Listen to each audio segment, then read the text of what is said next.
So I took two amazing setups, both of which hit break even, and my all my targets that I had marked out did end up getting hit later on. I was open to taking another one because when I hit break even, price was around here where the targets were still active, but only if I was offered an entry, just like the previous setups.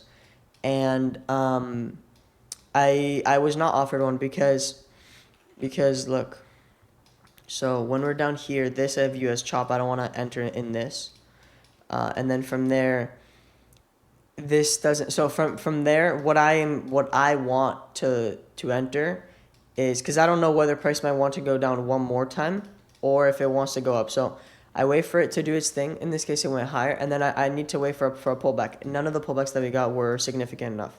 This was nothing. The pullbacks have to like take out a low, right? This was nothing.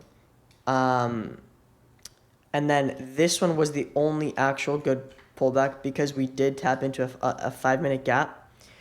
But the issue is that we didn't take out this. Like if price went just a little bit lower, maybe it made this, and then maybe it went a little bit lower, took out some of this stuff here, then I would have been much more inclined to take a setup. I didn't like this because this was very bearish of a move. And so usually when we see this, I don't just want to enter off of just like the first couple candlesticks because like who knows, we might go down, we might make a high, and then we might go lower.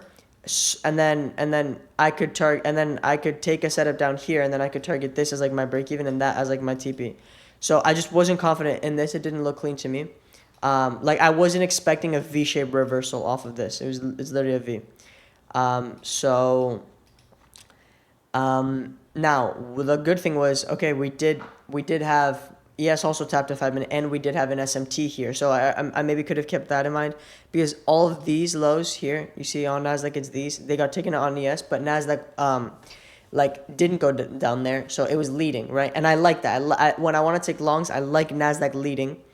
So I did see that, but with the same logic, I did think that maybe ES could just go a little bit lower as well. But whatever. It was great. Yeah, that's gonna be it for this video. Thank you guys for watching. I'll see you tomorrow.